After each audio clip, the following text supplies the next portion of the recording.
All right, 6:02. I would like to go ahead and get started if everybody's all set. Thank you, everybody, for joining us tonight. I'm Laura Cedarberg. I'm chair of the Cedar-Isles-Dean Neighborhood Association, and I'd like to welcome you all to our Southwest Light Rail Kenilworth Corridor Project update. I want to thank the Met Council and Chair Zelli for their willingness to co-host this meeting this evening. And our goal here is really to have a productive presentation and discussion regarding the Southwest Light Rail Project specific to the Kenilworth corridor.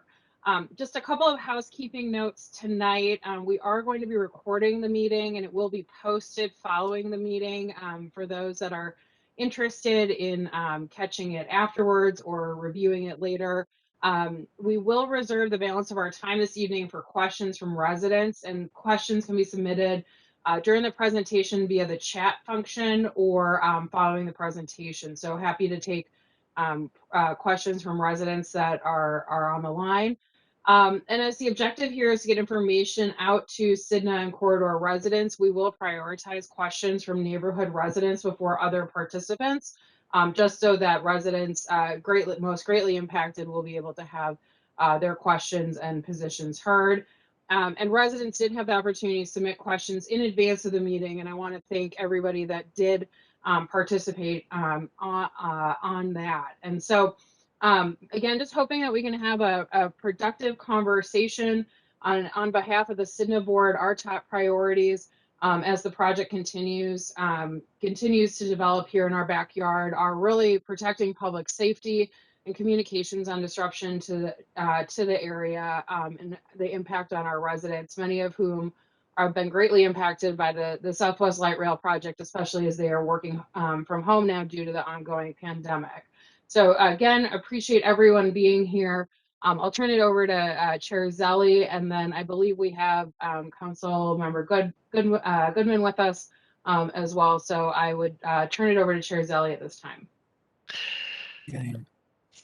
Thank you so much, Laura, and good to see you and welcome everybody. I see friends and neighbors and others. As you know, I live in the area, so I am chair of Met Council, and so I'm deeply engaged in a number of projects, but especially this one. And I'm really pleased that we have an opportunity to kind of give you a short presentation, kind of bring up to speed on the overall project and specifically the Kenilworth Trail issues. But and I'm really, as Jim Alexander, to give you a presentation. First, I want to acknowledge, I see Councilmember Goodman here. There might be some other elected officials. I know Commissioner Green was planning to attend, possibly Senator Dibble, Representative Hornstein, and Councilmember Atlas Ingebrigtsen from the Met Council may also be here. Before I'm going to go into some of the higher level and go into the project description, I don't know if Councilmember Goodman, did you want to say anything at this point? Laura mentioned you might.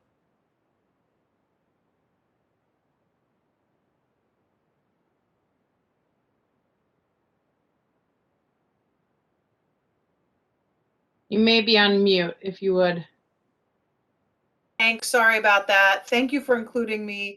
I just wanted to thank the CIDNA neighborhood and the CIDNA board for doing this meeting and continuously working as a partner with everyone to make sure that we follow up on the details of this project, good and bad, and that we hold ourselves and each other accountable to good outcomes. So far, we haven't been super successful in that regard. But I do think that the Met Council being willing to do these meetings and Commissioner Zelli being on the call is very meaningful. I also think that David Davies agreeing to come to so many neighborhood meetings, that's a big change since Commissioner Zelli took over, and being in touch with all of us on an ongoing basis has been very positive. So thank you, Madam President, and to all the CIDNA board members and residents who came to the meeting. I will mute and turn off my video and listen. Thank you. Well, thanks, Councilmember Goodman. Lisa, it's great to see you. And I think on that note, when I've gotten comments from my neighbors, I hate the project, but I really like David because he's always there with the straight questions and answers. So thank you, David. You're doing a great job. And you know, honestly, this is clearly a project. It's the biggest in state history. we say that a lot, but it's certainly the biggest in our neighborhood, and there's no question it is disruptive. And I think to the extent we can mitigate it as much as we can, but most importantly, that we're really transparent about what's happened, what is happening, and what we expect going forward, knowing that it's quite a puzzle of a project. I just want to share with you some kind of higher level, quick project highlights, just to give you a little context. Of course, that's a beautiful picture. I can't get a copy of it. This is with Administrator Fernandez at an outreach tour we had a few weeks ago. But it was kind of a few milestones. One is we actually are 50% complete, and for such a large and complex project, that's no small feat. We also started laying some track there in Hopkins, so that was on August 11th. So another kind of a milestone that we were celebrating in Hopkins. Over 27 light rail vehicles have actually been delivered. They're actually going through rigorous testing. And back to this August 24th, this was actually a hearing that Senator Smith held in Minnesota.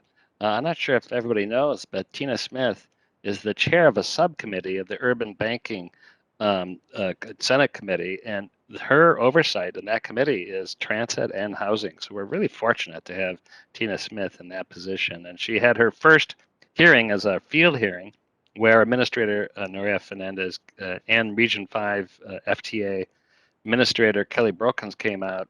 There's a number of us, and I see that the Commissioner Green is here with us. But we had a tour with these Norea Fernandez and others from Hennepin County. We were joined in testimony by Representative Hornstein and Senator Dibble. So that was really kind of a great honor. So what these pictures are of actually is in the Royalston area. So this is in Minneapolis. If people are familiar with the farmers market area, that whole route district is being transformed into kind of a creative, sustainable development area. And the Royalston station will be a gateway from downtown into that area. There will be kind of a development based upon the principles of equity, creativity, and sustainability. So it's that is where Jim Alexander, who's kind of standing behind me in this picture, kind of gave an overview. So enough of the large talk. Let's talk about Kenilworth and the project. Jim Alexander is going to take us through some of the issues. I think that'll be interesting for you, and then we'll get to real answers, questions and answers.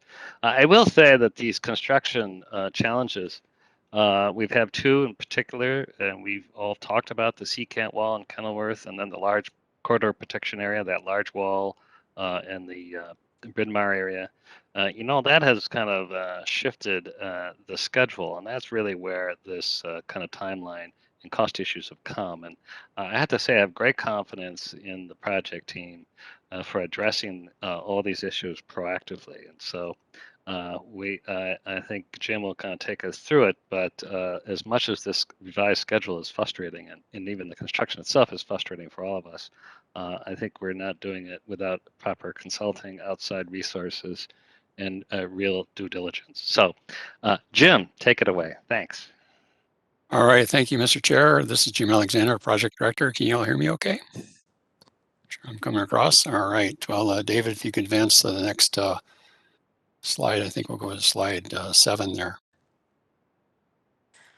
So we talked about these issues earlier this year, corridor protection wall and the Secant wall, both in the Minneapolis area, that have posed the greatest challenges on this project. And so these slides are intended to give an update on where they are. I know there's been a lot of questions about particularly the Secant wall and why we have to do it. And I'll go into that in a little bit as we get into those slides. But to talk about the corridor protection wall, this is a wall that was required by BNSF, the railway that runs through that area where the LRT is going to be placed. And we knew about this wall going into the procurement for the civil construction, but it was going through environmental clearance at the time. And we weighed whether waiting, holding off on the procurement, or moving forward and getting this done as a change order. And we decided to do the latter. And so we've had to add this as a change order to the project, and that has now been done.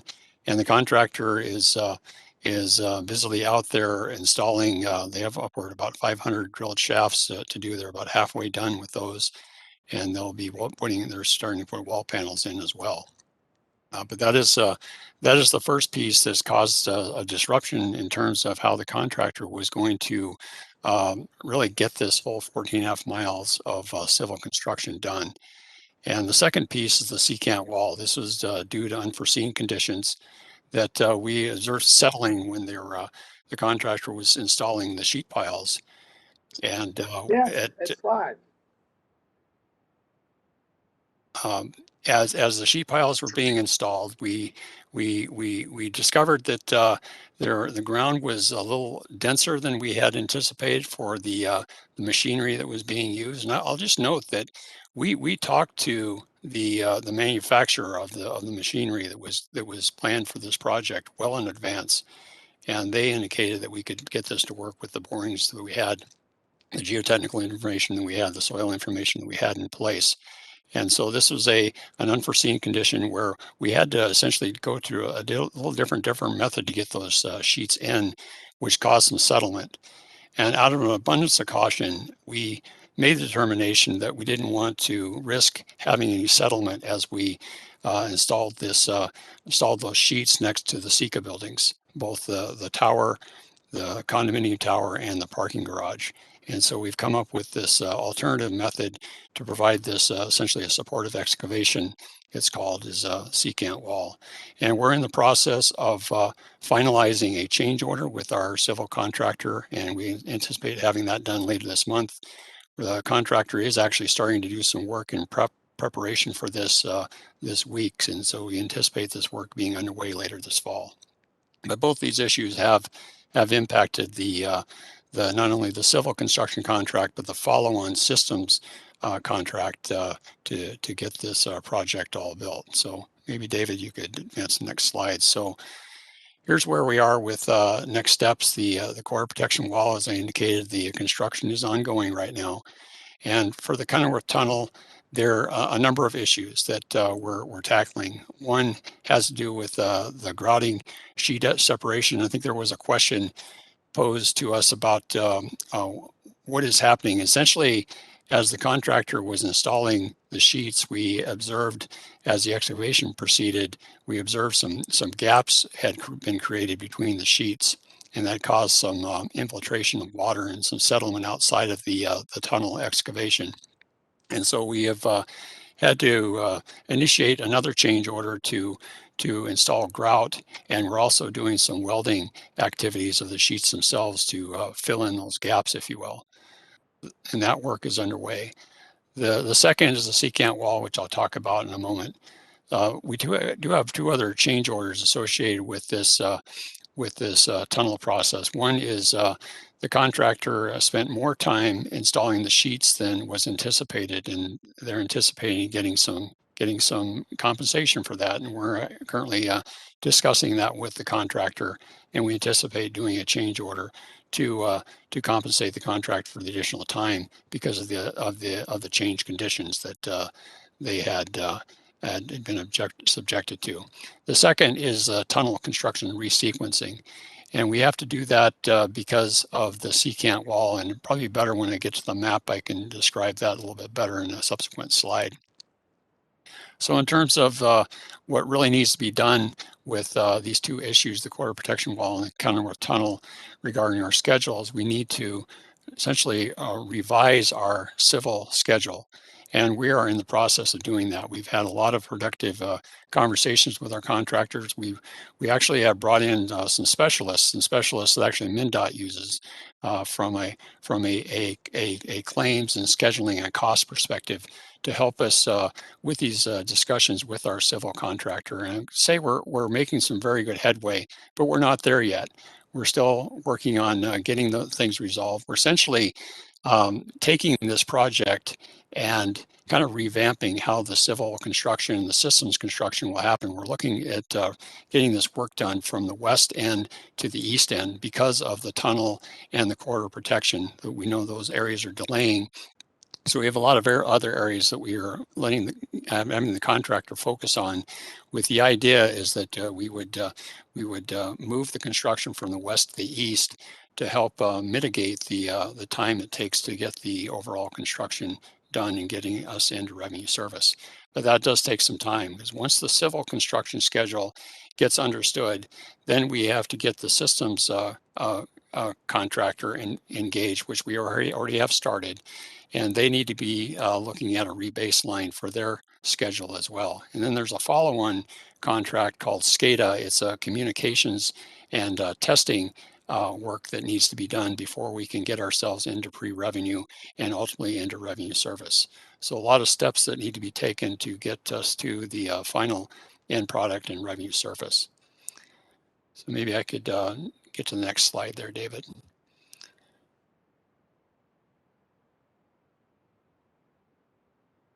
All right, so here's just some imaging on slide number 9, showing the core protection.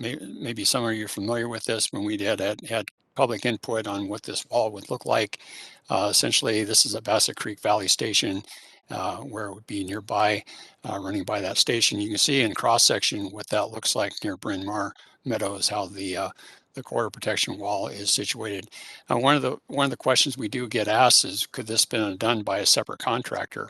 And as you can see by this image here, the contractor for the civil construction is really responsible for building that area up where the 2 LRT trains are in parallel there together. And that's really kind of integral to this corridor protection wall, because it does act as a retaining wall on the LRT side.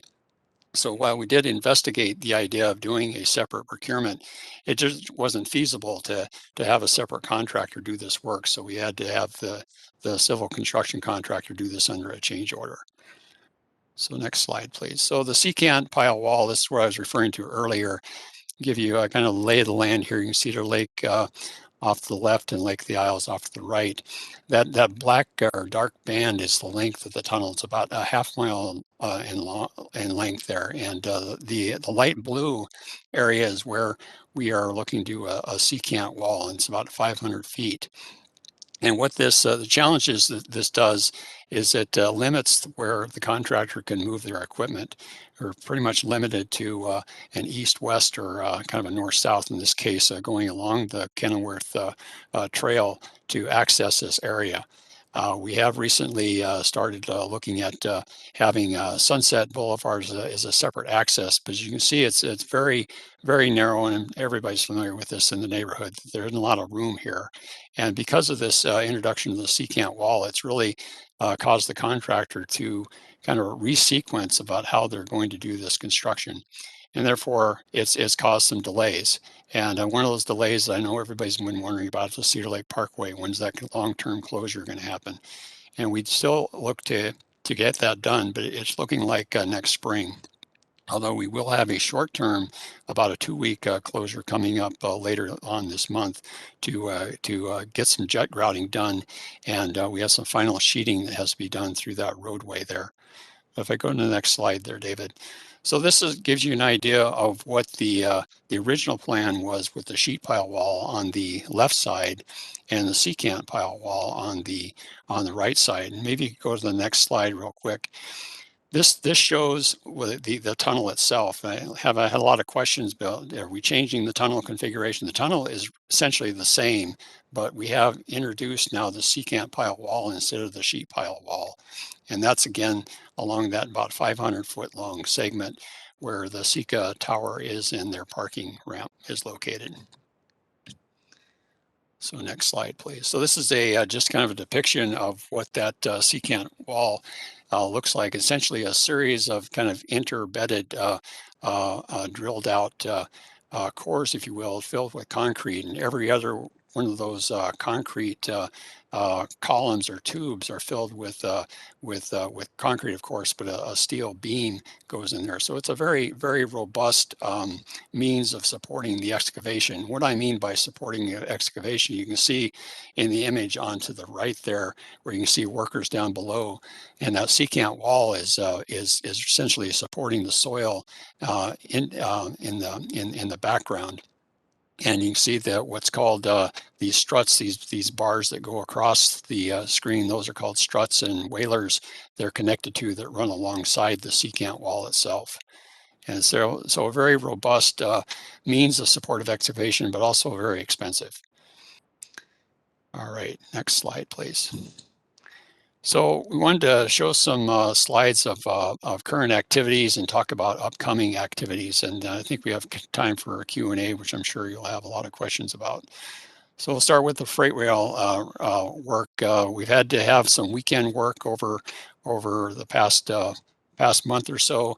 And the reason why we had to do this over the weekend is because we needed to have extended outages with the freight rail company, and they were unable to do that during normal working hours. So we had to request to get that done over the weekends. We think we're essentially done with that request for our weekend work. There is still some tie replacement that needs to be done. I'll show on the subsequent map here. David, I think there's the next slide that shows the map. So where you see in yellow is we still need to do some tie replacement, but we anticipate doing that work during normal working hours. So no special weekend work for that effort.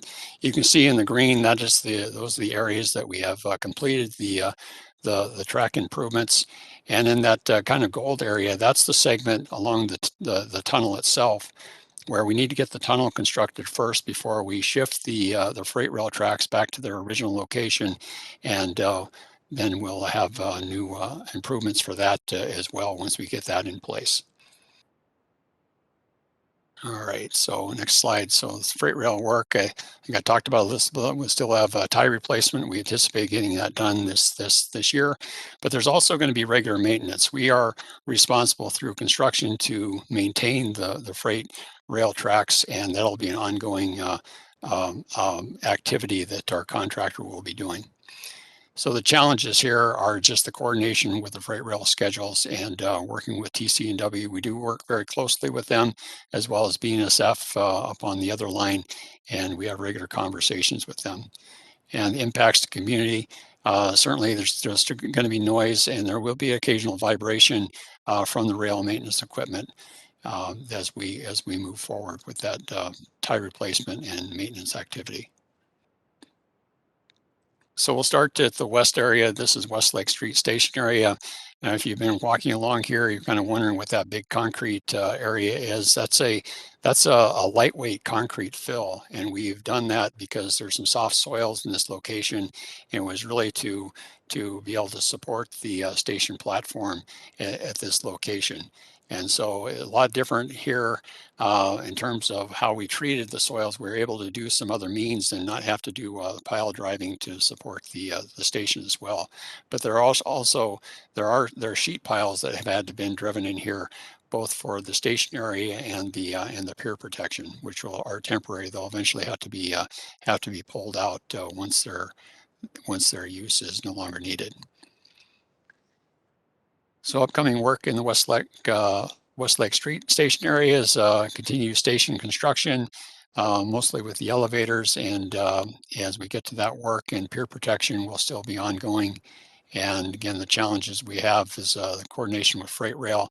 We do continue to coordinate pretty heavily with the Bader work was just off to the left on that last image, and to coordinate to make sure we're on the same page about who's doing what through that area, because it's such a confined area. And we also we have a regular meeting with city staff to make sure we're all on the same page about upcoming activities.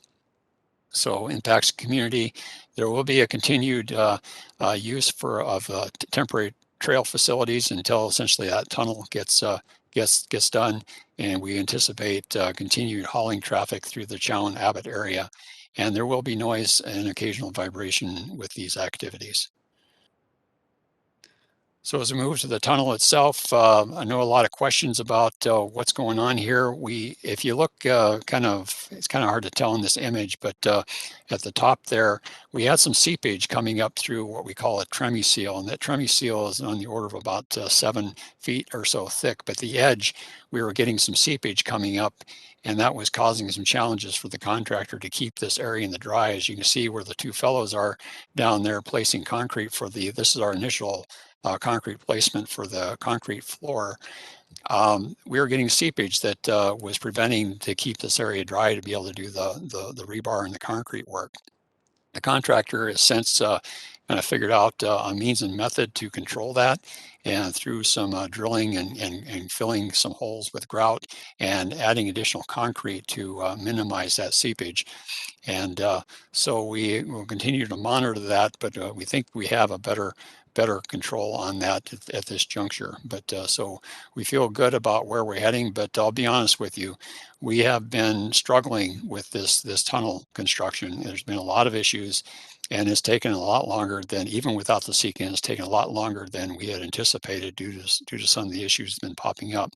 But we are addressing them, and we'll continue to work closely with our contractor as we proceed with the tunnel construction. So next, okay, so the anticipated work in 21, we'll continue to do the jet grouting. That should wrap up early next month after we get through Cedar Lake Parkway. We'll have some work further to the east or towards the channel on the freight rail side, and excavation will continue.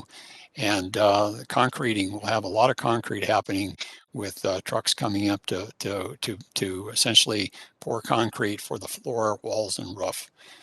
And just the challenges here are the access and space limitations and the water management. That's going to continue to be something we have to watch very carefully.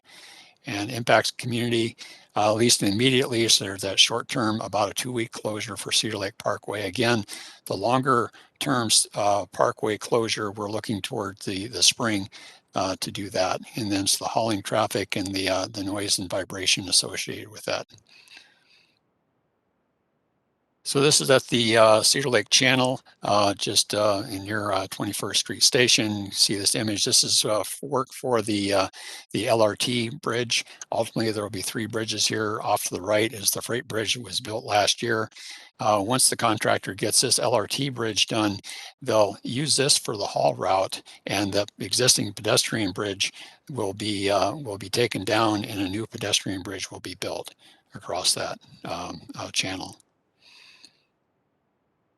And so anticipated work still upcoming, probably going into the spring, is finishing up out that LRT bridge, and some excavation activities associated with that, and certainly concrete placement, and we'll continue on the 21st Street Station construction. And, you know, frankly, it's challenges close proximity to the residents. We have that all over. And I know a lot of people are fed up with us, and really appreciate you sticking with us. I know it's annoying. We really try to get out communication to you when we see things, particularly when there are high vibration, high noise activities, get that out to you. David does his best to try to communicate those things, even when sometimes they have a tendency to pop up on our screen from the contractor, which we try to avoid at all costs, but it does happen. And we try to make sure that David has that information to get that out to you all. So again, I mentioned the short-term, well, this is a little different. The short-term fall closure of the Cedar Lake Channel. I believe the park board has closed the channel for some of their work as well, in coincident with this, but that'll be continued coordination with the park board. So up at Bryn Mawr Station area, a lot of activity starting to happen here. We have to build we're building a pedestrian bridge that essentially spans from the frontage road up at Penn, just off of 394, and it'll span over the freight rail tracks over to the station. And then you all kind of maybe have an idea where the station is, where that soil has been sitting for quite some time. That is what's called a surcharge to really consolidate or settle out the soils underneath. It's another means of doing some mitigation work, so we can avoid doing piles for foundation support. And there's also doing some utility relocation work in the background there. So work that's going on this area. We'll continue to start working on that Bryn Mawr station. We have some elevators to feed into that that pedestrian bridge, and the quarter protection wall essentially starts at the just the east end of the station area and heads towards Glenwood. That work will continue to be underway. And challenges here, as is elsewhere in Minneapolis and St. Louis Park and Hopkins for that matter, is we're right next to freight rail. We almost have about 8 miles of shared corridor that we have to coordinate our work with the railroads. Now, there will be some high vibration work associated with retaining walls, mainly the foundations, the piles that need to go in, and there will be continued impacts to the trails in this area. And we'll have hauling going on, and of course the noise associated with that to the neighborhoods. So overall, upcoming construction activities for 2022, Westlake Street Station, the elevators will be a focus, and the LRT construction will continue to progress to the east. The big deal is the Cedar Lake Parkway in terms of impacts to the community, as well as the noise and the noise from the concrete trucks coming in. There's going to be a lot of concrete trucks. It's inevitable. We'll have a lot of concrete placed for this tunnel. And then we also have the starting to build later in the summer, Cedar Lake Channel Trail Bridge, as I mentioned. And we're hoping to get some 21st Street Station roadway work. We'll have to see how that goes in terms of the sequence of other work, but that is on the radar screen right now. And then activity at Bryn Mawr Station you see there. So with that, co-chairs, I've completed my presentation. Be happy to take questions and see if we can get some answers for you. Thank you, Jim. Appreciate that update. And I would just ask, since we have so many people on the line, if you could submit your question via the chat function, that would be helpful. And Laura, we can also, there is the ability to raise a hand if we need to, and maybe after a couple questions in chat, we can also turn to folks on phones just in case they are having trouble kind of navigating on like the stuff on phones, and we can at some point provide an opportunity to let phone users unmute. I'm not seeing anything in the chat, so maybe we'll give. Okay. Mary's got a question. Yeah, can you hear me? Yep. I can hear you, Mary. Okay. So thank you. As I understand it, there are three or four main issues driving the delays: the shifting ground, the SECA problems, the safety wall, and water seepage. Now, I have to say that I'm surprised that you use the term unanticipated for these things, because our neighborhood reminded you fairly mercilessly about every single one of these issues. You can go back and look at the FEIS and see the documents that we submitted to you. We had neighbors spending dozens of hours, hundreds of hours researching these issues. And we told you these things would happen. So I'm not only a resident, I'm a taxpayer. And I want to know, in terms of responsibility, when you say to the public, we want your comments, and then we take you seriously and we give you our comments, they are ignored. And the result is that there are literally hundreds of millions of dollars of taxpayer money that is paying for the fact that the Met Council didn't listen to us stupid old residents. We didn't know what we were talking about. We did know what we were talking about. I want to know, what is the process by which you took us seriously or pretended to take us seriously? What's the process? What did you do? When we said, for example, the grounds are shifting, you won't be able to have the stable basis for doing what you want to do. When we said you need a safety wall, or we didn't say that, we just said it was unsafe to have the light rail next to the freight rail, and you dismiss that. Well, now BNSF says you need the safety wall. I want to know, did you take us seriously? And if you did, how come you were so wrong? Because we were right. Well, there's a lot there, Mary. Maybe I could start with the quarter protection, as I indicated earlier. We knew that the quarter protection wall was required, and we had evaluated whether we were going to stop our procurement for civil construction and get that into the civil construction project or not. And we made the decision to proceed. And we did that knowing that it would be added as a change order. So it isn't something that was unforeseen or new. It just was not in the civil bid because it's going through environmental review at the time.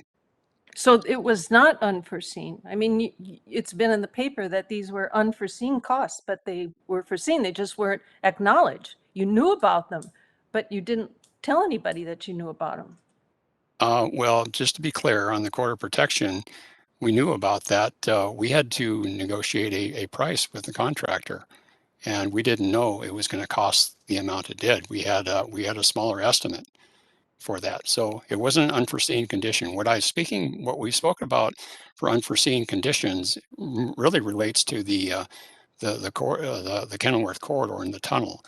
As we were installing the sheets, and I don't know if you want to go back, David, back to that previous cross section might help for folks to understand what I'm trying to relay here. So as the contractor was installing these sheet piles, we encountered much more resistance than was anticipated. And that was due to boulders, due to the density of the soil. And as a result, the contractor had to auger in front of the sheet as they're placed in the sheets. And what happened with that is settlement occurred.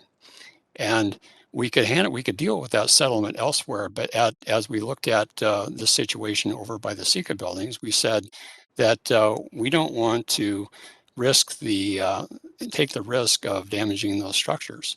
And so we said we're going to have to come up with an alternative method of installing those sheets.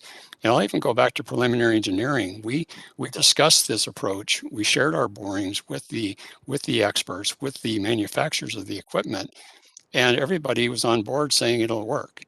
And we have our best engineers looking at it. Everybody determined it was going to look. This has nothing to do with shifting.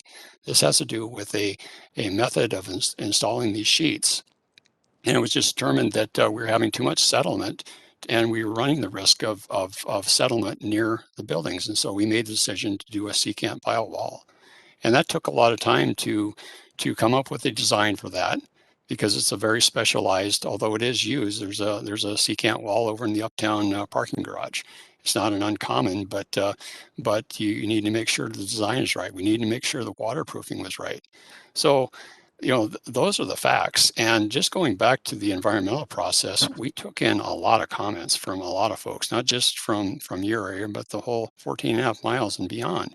And we take those questions and comments very seriously. We work with the FTA very closely to address those comments and questions as we move through the process of our environmental record. And that's all in the documentation. Well, I just want to say, we told you these things would go wrong. We told you there would be extra costs, and it did happen. And that's all I have to say on this. Thanks, Mary. I appreciate your comment. There are a couple of just logistical questions that, and as we're hoping to get folks information just about upcoming milestones, wanted to transition to those. But the first one from Michael is, what date does tunnel digging start to the east of Cedar Lake Parkway? Laura, sorry, I didn't question what date was. What date does tunnel digging start to the east of Cedar Lake Parkway? I would guess that would be toward the summertime of 22. Maybe Andy Collin could help me with that. I do have Andy Collin and Brian Renzel from our construction team that might help support. But as I indicated earlier, we are currently forecasting, working with the contractor, that we believe that the Cedar Lake Parkway closure will be happening in the spring.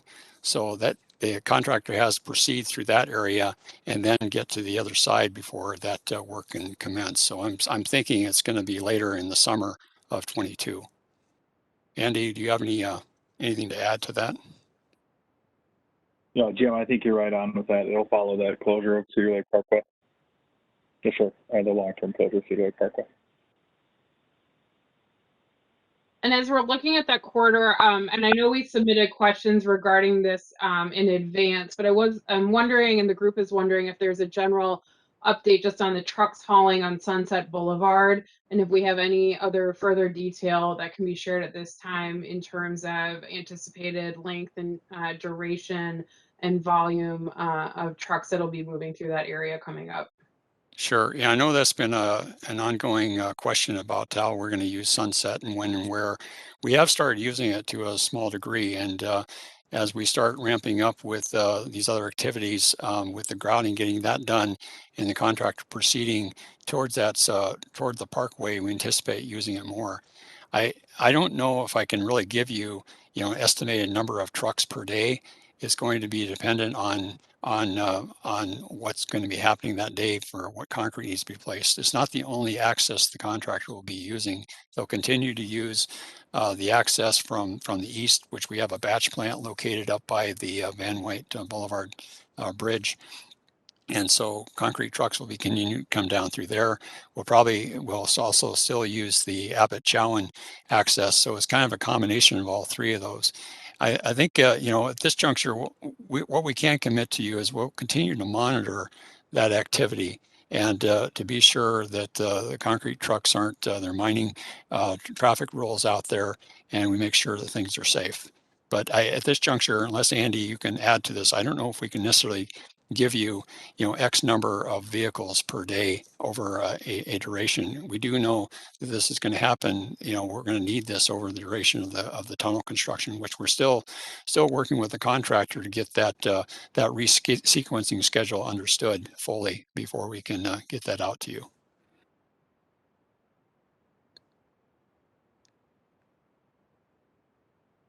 Thank you. And there's a question here just about what the plan for Burnham Road and the Burnham Bridge is when we do have that Cedar Lake Parkway closure here coming up next week. Is the Sure. plan to return it to two-way traffic? Well, as I understand, Andy may have to help on with this, but the city has some work up there that we're trying to time everything right. So we're not closing Cedar Lake Parkway at the same time the city's doing their work. And I understood that the last I heard, the city was going to be finished up with that work here in the next week or so, which would allow us to then close the parkway because we don't want to have both of those conflicts going at one time. Andy, do you have any update on that? Again, Jim, right on the head. Been working with city officials and my contact Rick Kreiser to make sure we're coordinating those projects together and not overlapping. Rick and his folks should be done, and we should be moving in. And to answer the question specifically, yes, Burnham will go back to two-way traffic while we're there for 2 weeks. Yeah, Andy, in the short-term closure. Jim, Rick Kreiser here from the city of Minneapolis. I did confirm with our surface water and sewer groups yesterday that the concrete was one pour today and one tomorrow on Burnham Road. We'll have some cure time, and we anticipate opening Burnham Road next Monday or Tuesday. And then with the closure coming a week after that, there shouldn't be any overlap of the two roads being closed at the same time. So that maybe I could just add, thank you, Rick. That just that helps out in the matter because we originally were planning on the 20th. The contractor had some issues with their equipment, and that's the reason why we had to push it to the 27th. So I think we will be clear from what I'm hearing there.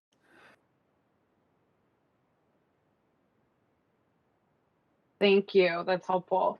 We did have a question come in as well, just about just safety and aesthetics in the environment. And a resident is asking if the cranes along the work corridor can be lowered at the end of the day, or at least at a minimum on the weekend. There are some that are stand immobile from week to week, marring the sky for no apparent purpose. Yeah, I saw that question pop up earlier. Good question. Jim, do you want me to take that one? Yeah, go ahead. Yeah, this is Brian Renzel, the Director of Construction. I think we kind of have two challenges with that. Number one is we do have pretty tight space constraints. And I think the second issue, so we may not have room to lower the booms in all areas, but the second issue, and probably the more important one, is that I think from the contractor's perspective, it's going to increase the chance of vandalism of their cranes. So there's less likelihood of those cranes being vandalized, meaning the booms raised in the air. So I think that would probably be a tough one for us to do for those two reasons.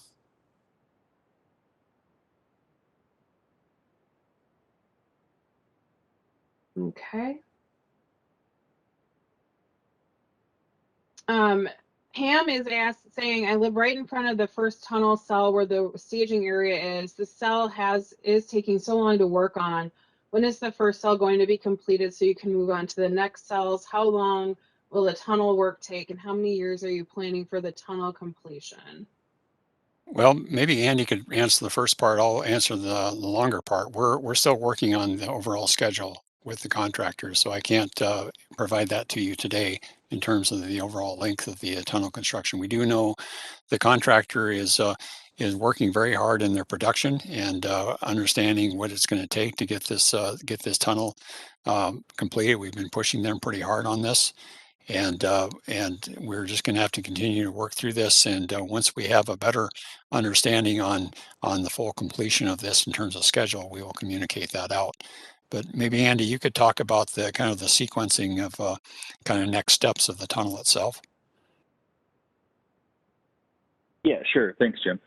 So if you're adjacent to the tunnel, you probably noticed that we completed our first base slab pour of the tunnel, which included some of the walls along the sides. We're actually looking to make another pour there. I believe it's Thursday of this week. So we're starting to make some headway in the actual tunnel proper, if you will, and starting to move this thing forward. So I certainly can understand we've been there a while. We're starting to get an idea of how quickly we can click these pours off. I think it's looking in the less than 2 weeks per pour. So those are going at 30 feet a section for the base and the sides, and then we've also got to come back and do the rest of the walls and the top of the tunnel.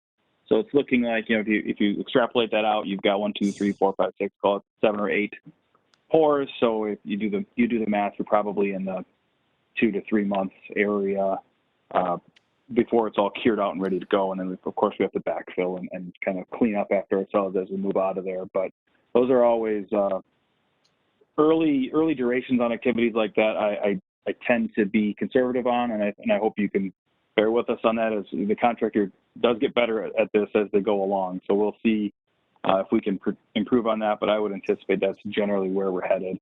And then we'll be on to cell CW6, which would be the next one to the north or east, depending on how you wanted to look at that.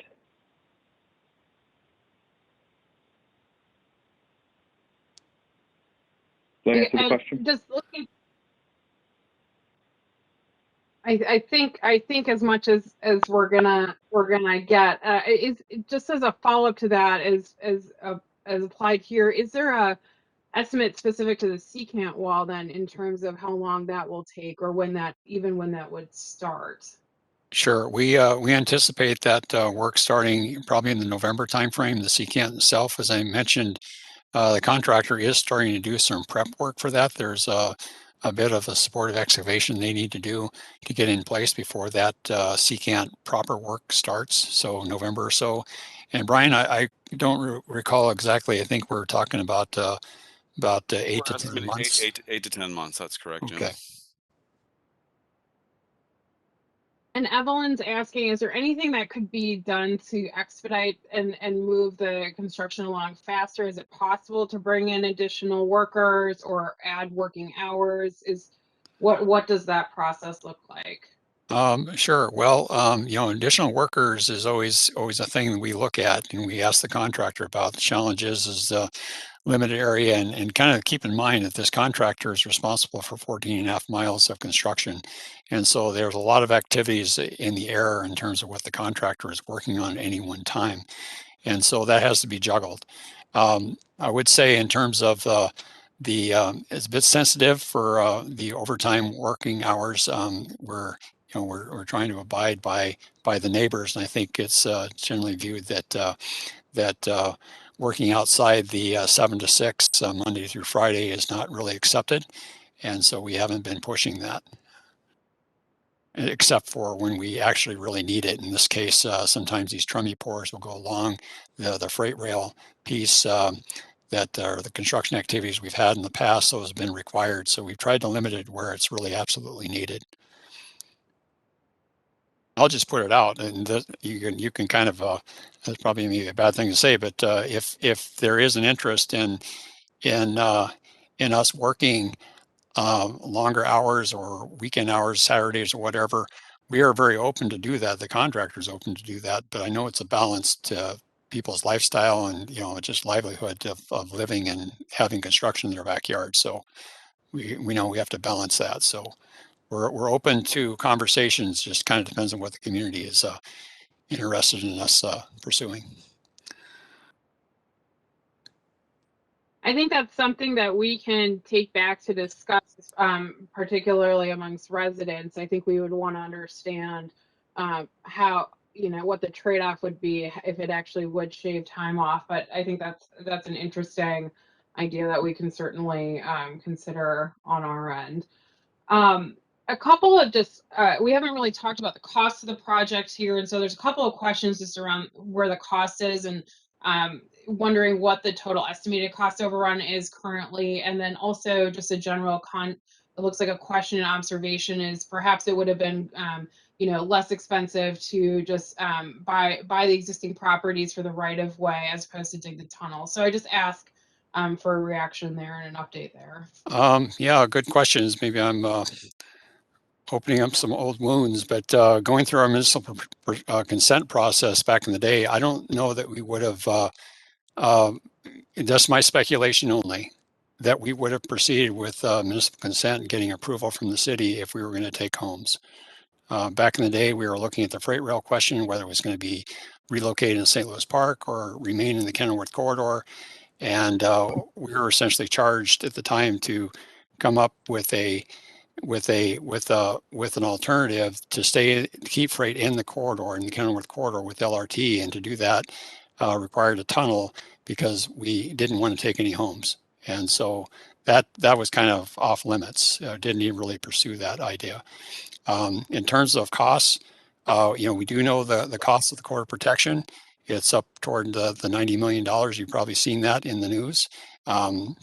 And that change order has already been done. We have a change order for the CCANT, which is just under $30 million. But there's also going to be costs associated with the contractor being out there longer than anticipated.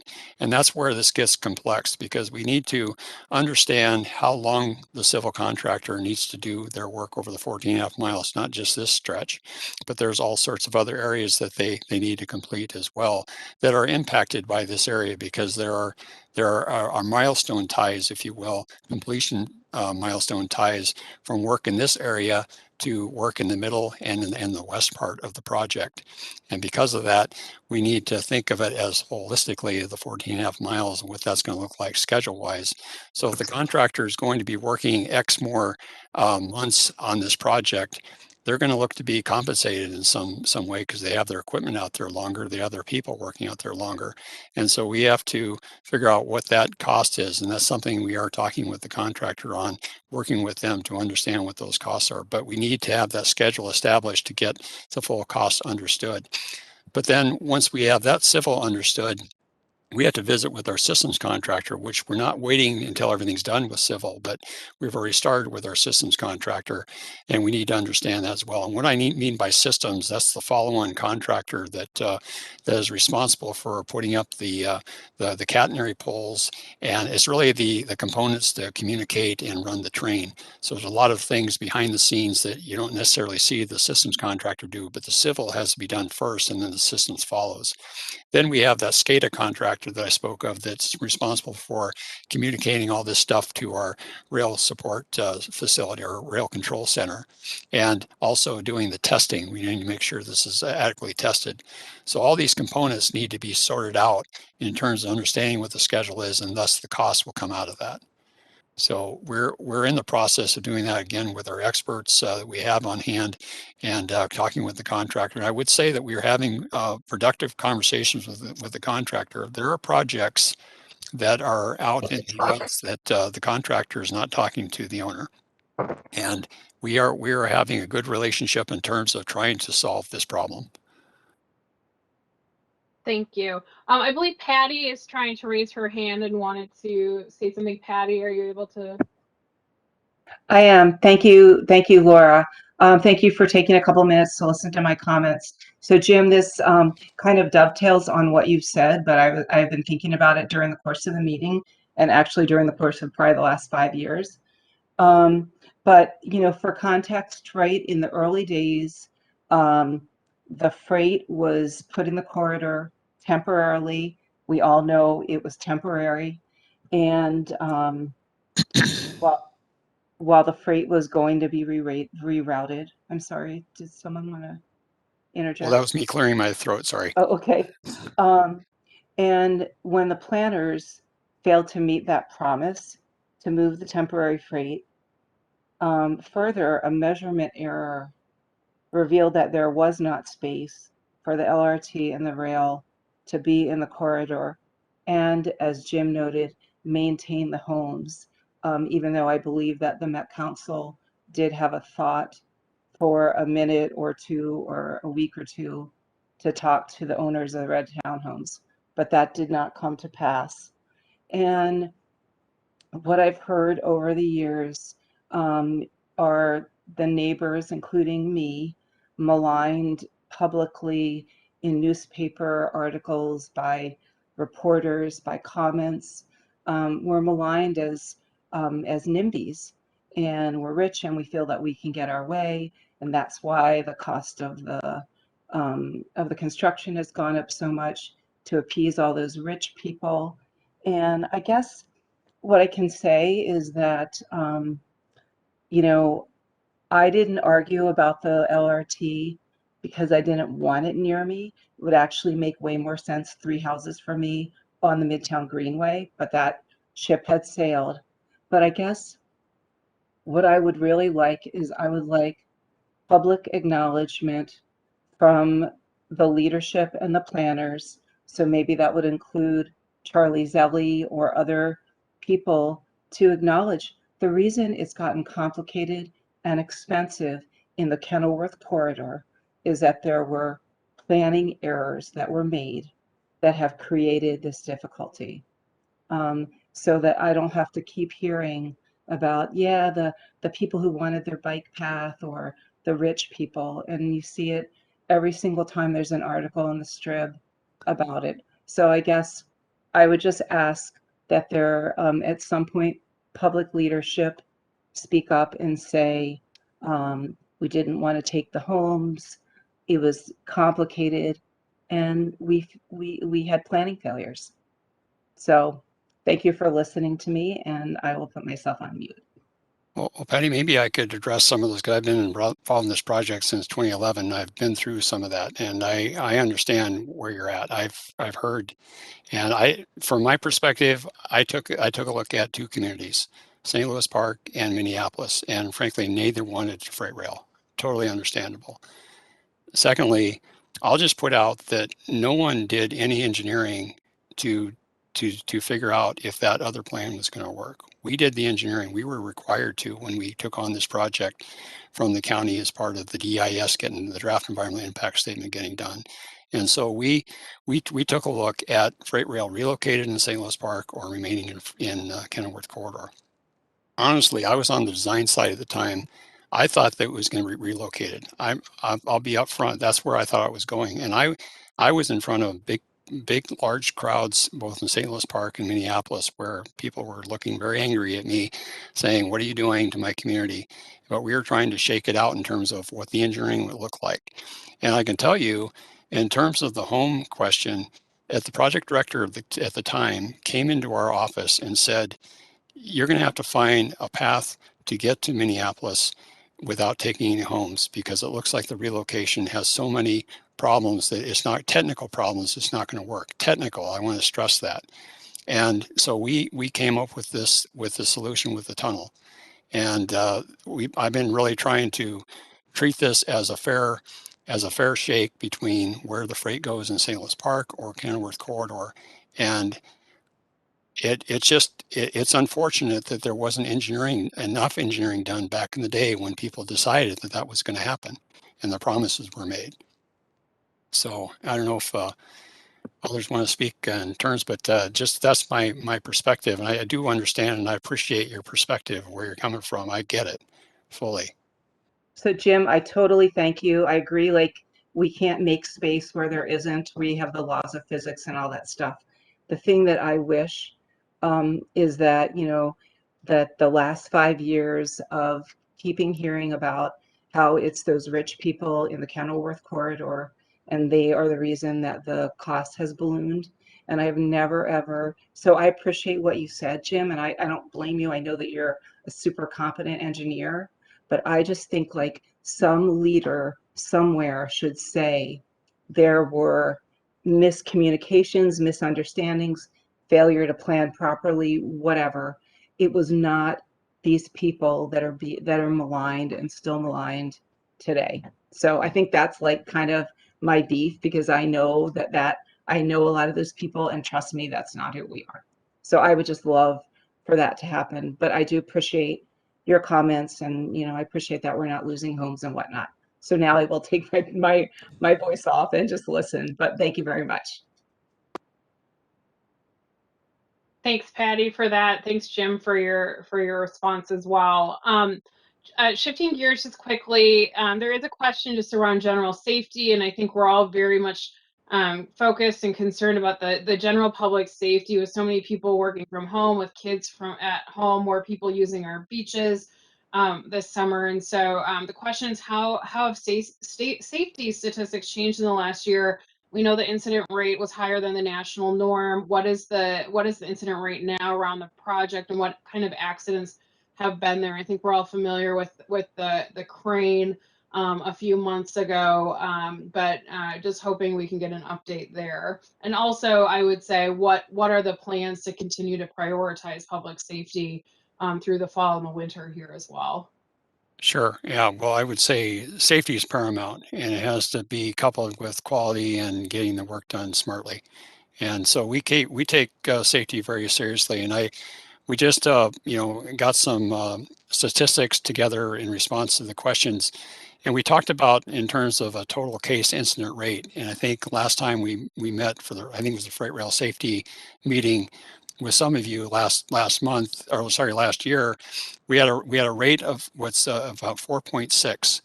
Now the comparison to that is the Bureau of Labor Statistics in 2019 for all civil projects. So that's a road paving, concrete, bridges, whatever, was 2.6. So it's higher than that norm. But I'd point out that this project is very complex. It's got 29 bridges. It's got 6 tunnels. We're working 8 miles next to a freight rail, so I wouldn't compare this to a road project. But I also want to put some other things in context. There's a question about how many reportable accidents or injuries occurred last year this past year on the civil construction. There was one, and it happened to be a worker got their finger caught into something and subsequently had a fracture and had to have the end of their finger amputated. And so that results in a reportable incident.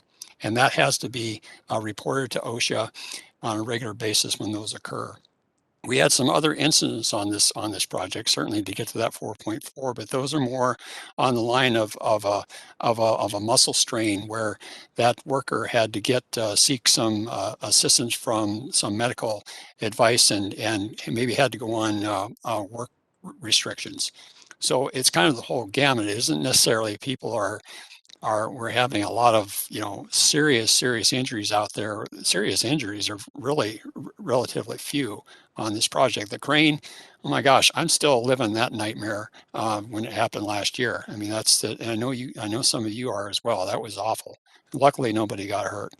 But we are on our contractor. We are meeting with them regularly. We have our safety people out there on site looking at these, and when things happen, our safety people are out there trying to find out what's going on, get the data, understand how this could be prevented, and talking to all sorts of different people that are involved, not involved, similar situations, and make sure that we try to get it to the contractor and the construction workers to avoid this in the future. And we actually have a report that we report the FTA on a monthly basis on terms of, that's the Federal Transit Administration, who's providing nearly half of the funding for this project, on the safety of this project, of our contracts. And so this is something that's fully on our radar screen. Thanks, Jim. Just in terms of the calendar, looking ahead, there's a couple of questions just about timeline. One, what is the anticipated work that's going to be done during the winter time along the corridor? And you touched on a few of those milestones, but if there's anything else you can glean. And then once when we move into the springtime with the Cedar Lake Parkway closure, how long do we anticipate that really will go on, and what planning will there be done to protect the safety of pedestrians and bikers in the area? Sure. Well, let me kind of speak. It goes back to that slide, and maybe David, you could go to that work that's progressed in for 2022. I think, Laura, that was the question in terms of what's next year, Yep. or even through this winter. So, we're going to continue work out at Westlake Street Station. There's that work is going to start progressing with primarily the elevators next year, and the tunnel is going to continue on, and the secant work will as well. So I can imagine that the contractor is going to be moving work activity to the east or to the north towards the Cedar Lake Parkway and beyond next year. They'll be working in front of SECA with the secant wall, and eventually getting that excavation done over in that area as well. And so that's going to progress. We'll have continue to have 21st Street Station. Maybe I'll back up on the Parkway. So the long-term closure, we were allowed by the Park Board before we went out to bid on this project, or the construction contract, for a 6-month closure. And we've used, I think, 18 days so far, and we're going to use up a few days here. So we're essentially 6 months minus those two durations, the one that occurred last year and the one that will occur here later this month. And so that's the length. That's what we told the contractor that you have to be able to close off that roadway to be able to do your construction. And so that's where we're at with the contract, and that's our understanding with them, with the contractor. Kind of moving on, there'll continue to be activity at 21st Street Station as work fills in. I think we have about 10 or 11 stations under construction of the 16. And so 21st will continue, and Bryn Mawr will start to see much more activity over there as they start working on the pedestrian bridges and with the bridge, and there's a number of retaining walls up on the bluff. And then, as I mentioned, we have elevator work that will want to start happening at that station as well. So I'm not sure if I'm specifically getting to your question. I think I heard something about how we're going to maintain. Maybe I'll speak about the Parkway. We will maintain access for peds and bikes across to get across on the Parkway. We may have to adjust it a little bit to fit within the construction, because as folks have seen, there's a lot of equipment out there, big equipment. So we have to figure out where that route's going to be for the peds and bikes. And I can just speak. You can see I display my helmet in the back of me. I do that for a purpose, to demonstrate to the people. I ride into work every day, and I'm an avid bicycler. I ride by the construction site. I check things out. I'm very observant to see what we're doing, what we're not doing right. I try to keep on top of things to make sure that peds and bikes can get through our construction area safely. I would make the general request in that planning that there be significant attention paid to striping and just any potential crosswalks and markings for bikers and pedestrians. I know on Burnham Road here, we have a small stop sign now that offers a good suggestion of stopping, but is largely ignored by bikers and pedestrians, and so continues to offer a number of potential accident situations. And so as we look at the closure, just want to make sure that we're marking and directing folks as safely and as clearly as possible. Yeah, I agree. We've been looking at that situation. Particularly, we had a couple of incidents early this year where we had the contractor driving across the parkway without flagging, and we have a video from someone. Maybe they're on tonight where they're carrying a beam across the roadway. We got to stop that, and so we're trying to figure out the best way to get that under control. I think right now we have flagging. We want to take a look at some other measures that we could do out there, and it's something we're keeping an eye on. Jim, that was Patty who Okay. just spoke, and so I saw her turn her video on. Patty, we're paying attention. Yep. Hey, just quickly on that topic, will there be some more striping of crosswalks on Cedar Lake Road? I find that I'm unsure if I should cross the road anywhere when I'm walking my dog, because it seems like all of the striped crosswalks, except for maybe one, have been completely worn away. Okay, we can take a look at that. Ask Andy to take the lead on that, and with our traffic folks, and see what we can do. Yeah, Patty, agreed. just Yeah, for Jim, clarification, you're talking about the parkway? The parkway itself, not like Cedar Lake Road is, we've got. Yeah, just no, I'm for talking about clarification. when I cross the parkway, like Got it. from one side over to the beach, for example. Got it. Yeah, thank you. It is a tricky, Sure, crossing because we have the, there's the hill to the east, and I've done it. I live just south of here, that area, and I know what it's like. People take their cars and they kind of zoom in, and they all of a sudden they're crossing into construction, and a lot of bikers, and it's something that we need to be on a constant lookout for.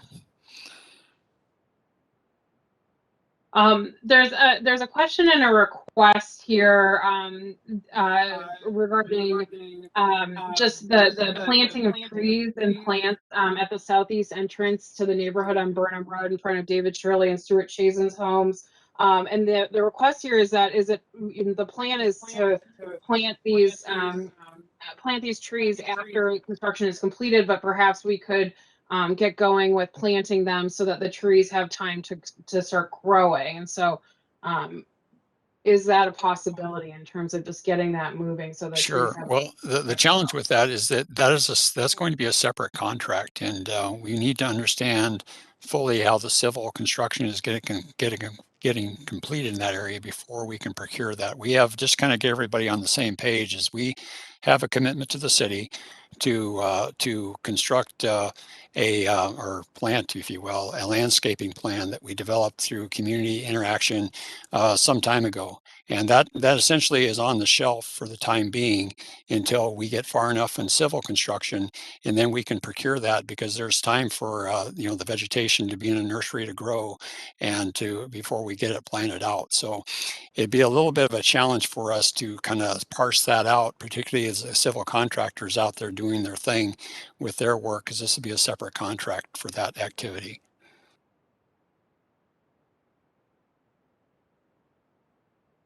Thank you. Just looking, I think we've gotten through most folks' questions here, and we've been responding to a few in the chats too. So hopefully folks are getting their questions responded to. There is a question just about general notification to residents, in that, with more people working from home, is it possible to get earlier and more precise communications regarding upcoming noise and vibration construction periods? I want to also say I'm appreciative of the communication that David Davies does provide us regularly, but do acknowledge that sometimes they're longer windows a week ahead. And so I think from the community, hoping to get more precise and dialed in notification around when those moments might be. Yeah, fully understand. And David, maybe you should weigh in on this. I know David David does his best to get information out as we get it from the contractor. We meet with them regularly to understand what is coming up. And as I indicated earlier, sometimes things pop up that we didn't know about that we're trying to get in front of. And we try to, you know, we speak to the contractor leadership about this to make sure that we understand, because we're communicating to you all about what's going on, and we want to be accurate and timely on those communications. And it's an ongoing process that David is heavily involved in. He has support to do that. It's not just on his own, but I get it. It's a challenge when all of a sudden we're driving sheets around the Westlake Streets um, bridge structure, and it's like everybody's, what's going on? And so sometimes we're caught off guard on occasion, and we're doing our best to not be caught off guard and stick with our contractor to understand and give you advance notice when we can at all possible conditions. So David, I don't know if you, since you're the one that really is in the middle of this, I invite you to maybe Sure. expand on that.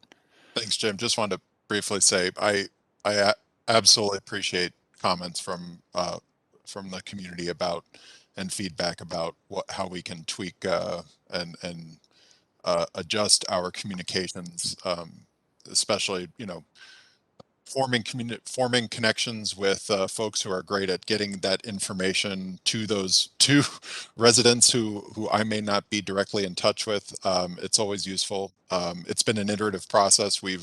With feedback from the community, we've adjusted how we send our weekly construction update, what kind of exhibits we show week to week. You know, people have really appreciated the visual complement to some of our bullets. Even we continue to tweak our messaging, and Laura, loud and clear, I think as much advance notice that we can get people, especially on some of these more impactful activities, the better. It makes my job easier when you have advance notice, so it is in my and the outreach team's best interest to get that information to you as soon as possible. As you've seen in the past, sometimes you know, we get a message out and it changes on the fly. Sometimes that causes even more confusion, so we always do want to split the difference between getting ahead, but also having it be accurate and reliable. But always, we can always do better on that. I certainly welcome feedback and want to get, you know, when it comes to things like pile driving, I want to get as much time as possible ahead of it, so that people are aware of those types of activities. Thanks, I appreciate that. I again, it just as it's the corridor is a work site for many and the construction workers. It is now the work site of all of us that are working from home during the construction and trying to run calls all day and conduct our business as well. And so again, just the more frequent and the more advanced notice that we can have on construction happening on specific days that'll impact areas, I think would be very much appreciated by everybody. Very fair. There's another question here just about how will you manage with dewatering after the construction is finished, or will this be presented as an unanticipated problem? So shifting gears slightly. Yeah, well, in terms of the tunnel construction, once we're built out with the tunnel, we won't be doing any dewatering. We still have provisions, so if there is water that occurs in the tunnel, say if we have, you know, a sprinkler system in there, or, you know, if we have to have rainwater or whatever, we have a means of taking that out of the tunnel and discharging that into the appropriate facility. But we won't be doing any long-term dewatering. In fact, I've kind of really, you know, told people this is not a dewatering construction project. We're essentially building a cofferdam, if you will, and we'll take the water out from inside the excavation, but not dewatering, because, you know, some projects have wells that go beyond the tunnel itself, and we're not doing that. And long term, we have no need to do that. We're essentially, you know, this tunnel itself, if you go back to that image, David, the final tunnel configuration, there's waterproofing around the whole circumference of that tunnel. You can see that kind of darkish orange line there, where we have a membrane that essentially cocoons the tunnel itself. So there's no need for long-term dewatering.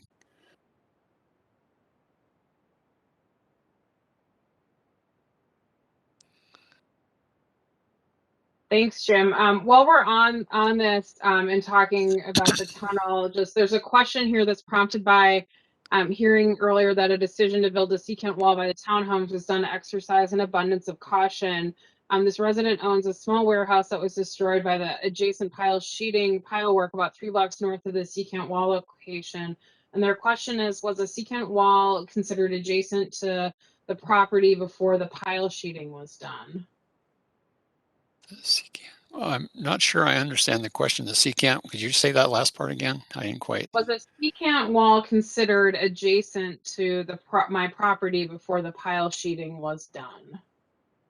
We only considered the secant pile wall at the Sika facility. The Sika facility is within, many of you know this, we're sometimes inches away from the foundation of the parking garage. The parking garage is really the concern, because the foundations, it's a spread footing. There's 15 of them, and we go right next to some of them. And so that's where we had focused this secant pile wall.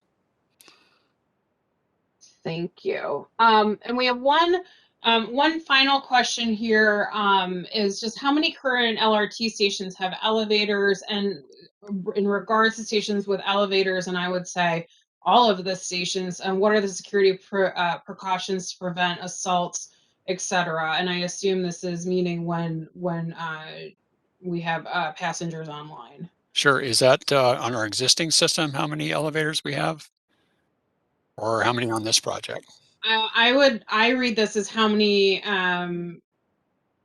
I read it actually both ways. I'd be interested in how many are in the project, on the expansion project. Sure. Well, I can talk to this project.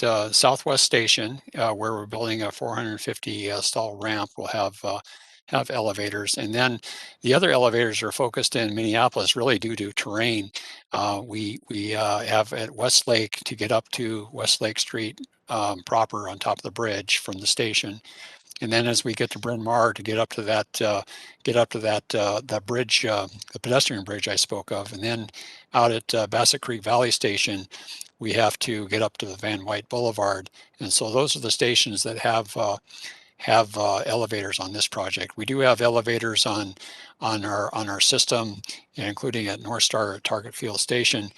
We have cameras. We have emergency telephones. We have the direct link to emergency first responders, and so we have a lot of security in place to prevent issues that might want to occur. I just don't know we could get that information to you. I just don't have it ready. We could send that subsequent to this in terms of what's going on in our existing lines, if that's helpful. That would be appreciated. Thank you. All right. Laura, Yep, go ahead. I was just going to ask if we wanted to, I know we have a few people on phones, and just in case someone doesn't have I know there's a few more minutes, maybe just allow some silent space just in case someone wants to unpause on a phone. Are there any phone call-in callers who can have any questions?